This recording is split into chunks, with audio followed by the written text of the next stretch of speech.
Muy bien, vamos a hablar del Renacimiento. El Renacimiento, para empezar, ¿verdad? Como antecedentes, ¿sí? Vamos a ver que estos antecedentes están en el... Perdón.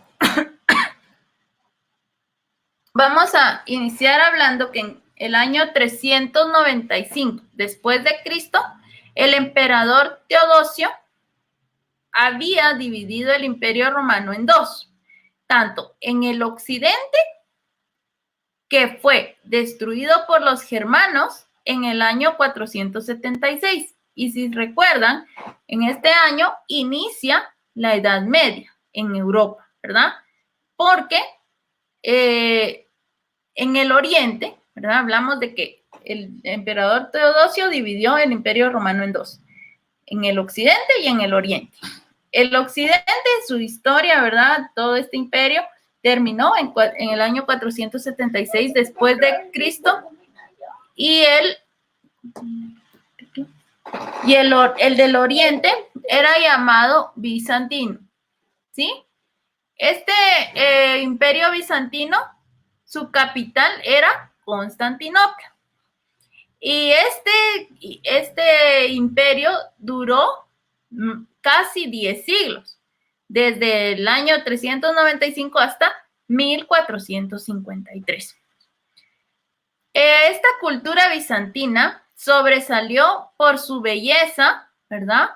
Por su belleza, que fue una fusión de elementos grecorromanos, o sea, de Grecia y de Roma, también elementos orientales y elementos cristianos. Habíamos hablado que el occidente era todo lo de Europa, entonces el oriente es donde está Asia, ¿verdad? China, Japón, Taiwán, todo esto. Entonces, estos bizantinos, ¿verdad? Este imperio bizantino tomó esas ideas, ¿verdad? Tanto orientales, lo que tenían los de Occidente y los cristianos, y con esto fusionaron los elementos y sobresalieron por esa belleza. En las ciudades desarrollaron escuelas y universidades que recopilaron las grandes obras del mundo clásico. Cuando hablamos del mundo clásico, recordamos Grecia y Roma, ¿verdad? Entonces aquí están, estos son como antecedentes para conocer lo que pasó antes, ¿verdad? Por eso se llaman antecedentes del Renacimiento.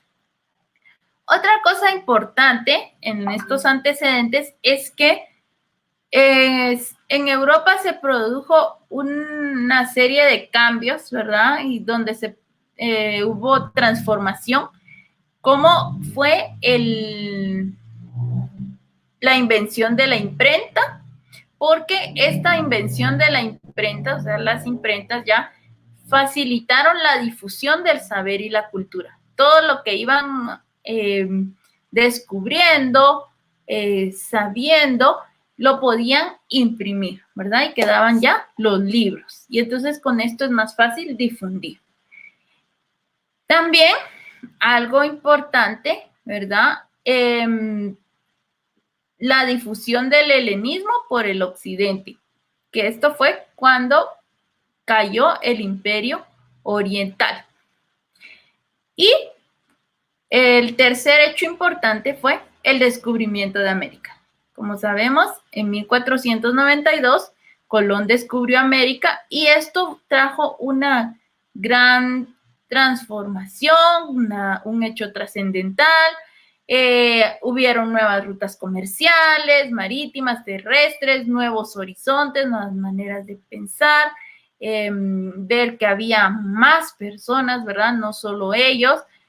También el comercio, las ciencias y las artes, porque cada lugar, ¿verdad? Si recordamos, ya tenía su forma de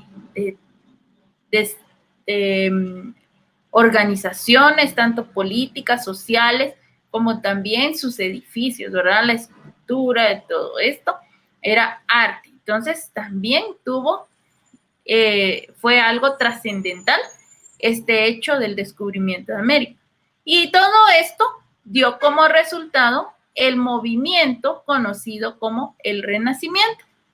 Un movimiento, ¿verdad? Es algo que surge, ideas que tienen algunos y dura un periodo de tiempo. Entonces, el Renacimiento es un movimiento que inició a mediados del siglo XV y se destacó tanto por el interés de estudiar la antigüedad clásica, o sea, todo como pensaban los romanos y los griegos, y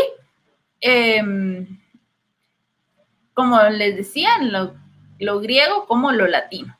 Lo latino, ¿se recuerdan? Los romanos eran llamados latinos porque ellos utilizaban el latín. En sí, la cultura medieval estaba en esa época también, ¿verdad? Entonces, acuérdense que era la Edad Media, ¿verdad? Y esta edad duró más tiempo que el Renacimiento, entonces por eso el Renacimiento es únicamente un movimiento y la Edad Media sí duró más tiempo, entonces ya es un periodo de tiempo, ¿verdad? Esa es la diferencia entre movimiento y periodo, el tiempo que dura. Entonces, vamos a ver que en la cultura media o en la cultura medieval, ¿verdad? En la Edad Media, sabemos que todo era o lo religioso o lo profano, ¿verdad? Entonces, este movimiento, la idea que tuvo fue que buscar la plenitud en un desarrollo integral. No quiere decir que solo es lo religión o solo lo profano, sino que es integral, porque el ser humano está compuesto por alma, por mente y por cuerpo, ¿verdad? Entonces, esto era lo que querían hacer estos renacentistas. Tanto espirituales como físicas, ¿verdad? Habían potencialidades humanas. Y fue durante el Renacimiento que se realizaron estos prodigiosos descubrimientos científicos, maravillosas obras de arte y se impulsó la formación de un mundo más confortable y bello. Ya se buscaba más la belleza, ¿verdad? Rechazó este Renacimiento los principios del conocimiento medieval y se impulsó a la admiración de la antigüedad greco-romana, como recordando, ¿verdad? Lo clásico, lo de la época clásica, cómo pensaban en todo el pensamiento y la forma de expresión tanto de los griegos como los romanos. Entonces se aspira a recuperar ese saber clásico y una nueva escala de valores para el individuo y su revalorización. Y se empieza con una nueva mentalidad.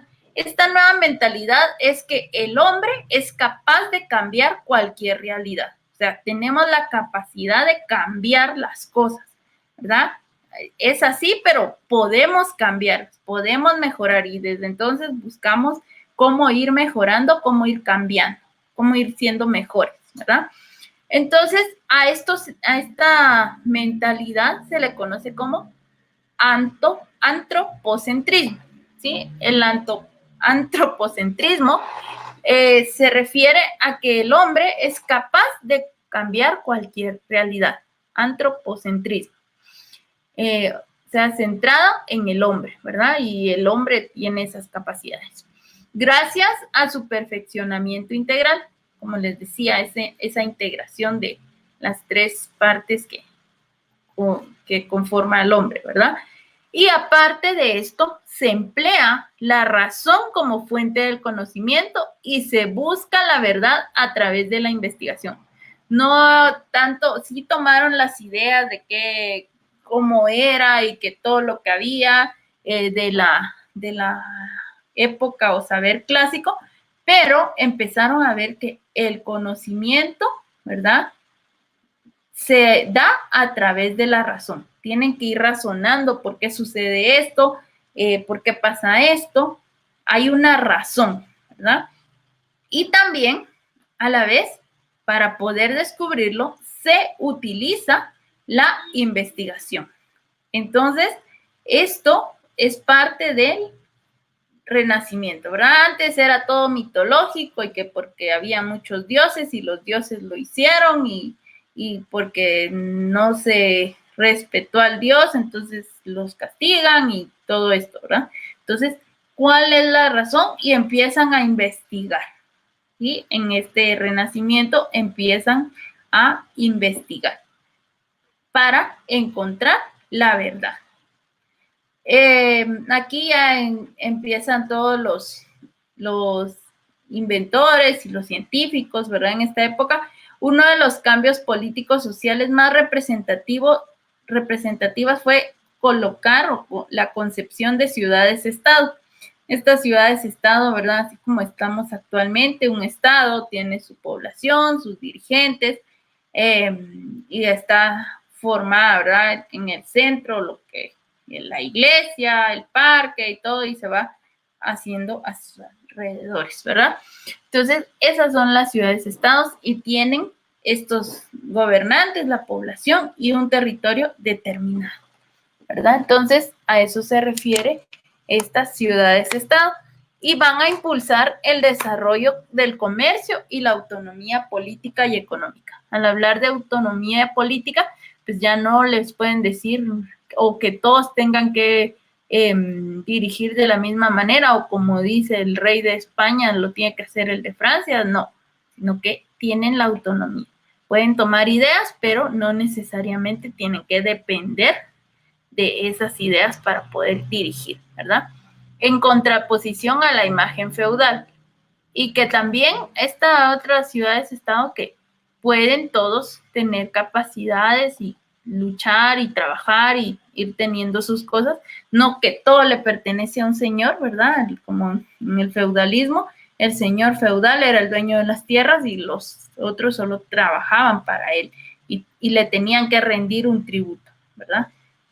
Entonces ya pueden hacer algo diferente. Se fortalece también una nueva clase social conocida como la burguesía, porque se recuerdan, habían nobles y plebeyos o todo el pueblo, ¿verdad? Y los nobles. Pero ahí ya inició una nueva clase social. Y esta clase social, conocida como burguesía, ahora la conocemos como los de el estrato social medio, ¿verdad? O la clase media. Esto principalmente estaban los mercaderes, los cambistas, los banqueros, los artesanos libres, que intensificaron los intercambios comerciales. O sea, los comerciantes empezaron a ganar dinero y todo y a poder tener los privilegios que tenían solo los nobles, ¿verdad? Era un privilegio asistir a ciertos lugares, comer cierta comida, pero ya teniendo el dinero, podían ellos acceder a eso, ¿verdad? Entonces, por eso surgió esta nueva clase social. Fortaleciendo el poder económico y político, dando paso al decaimiento de la aristocracia feudal. ¿Sí? Entonces, ya después hasta les podían comprar tierras, ¿verdad? Y todo, y ya tenían cierta posición en la sociedad. A eso se refiere. También vamos a ver que durante el Renacimiento surgieron artistas como Leonardo da Vinci, Miguel Ángel Buonarroti, más conocido como Michelangelo, Rafael, Donatello, Botticelli, entre otros. Artistas, ¿verdad? O sea, todo esto del Renacimiento también se vio reflejado en todas las artes, ¿verdad? En pintura, escultura, en literatura, en arquitectura, ¿verdad? Presentaron una serie de características comunes, la revalorización de la estética, o sea, iban a valorizar nuevamente o revalorizar la estética, que era ahora la belleza, cómo se ve mejor de la cultura grecorromana. Se miraba bien en Grecia y en Roma, pero ¿cómo se puede ver mejor? Especialmente lo que vieron fue buscar la perfección en la creación de esculturas y pinturas. Podemos ver, ¿verdad?, las grandes esculturas que hicieron estos artistas, como Rafael y Michelangelo, ¿verdad? Y entonces también existió el antropocentrismo que les decía, y es donde se valora la capacidad artística, moral e intelectual de los seres humanos. ¿Sí? Ya no es solo que o profano, religioso o solo mitología, sino que ya esta capacidad que tienen de ir mejorando, ir cambiando la realidad, como habíamos hablado. La valorización de la ciencia y la razón para explicar hechos naturales y sociales. Recuperación del interés por las artes, la literatura y la investigación científica. Como les decía, surgieron científicos, investigadores como Nicolás Copérnico, Johannes Kepler y Galileo Galilei, quienes sentaron las bases de la concepción heliocéntrica del sistema solar y el origen del universo. Esta concepción heliocéntrica es de que se descubrió, ¿verdad? Se sabe que los planetas giran alrededor del Sol, no al revés, ¿verdad? No el Sol va pasando por todos los planetas, sino que todos los planetas pasan alrededor del Sol. También en literatura, ¿verdad? Que es lo que estamos viendo, se dieron cambios, nuevas tendencias o expresiones del pensamiento, tanto se dio estas ideas, ¿verdad? Como el humanismo, el drama moderno, el ensayo. Este humanismo se dio la consolidación de las universidades y en el estudio y revisión de la literatura grecolatina. Todo lo que habían aportado los filósofos griegos, ¿verdad? Entonces tiene que ver con estos, o lo tomaron estos humanistas, que vamos a hablar un ratito de a qué se refiere este humanismo.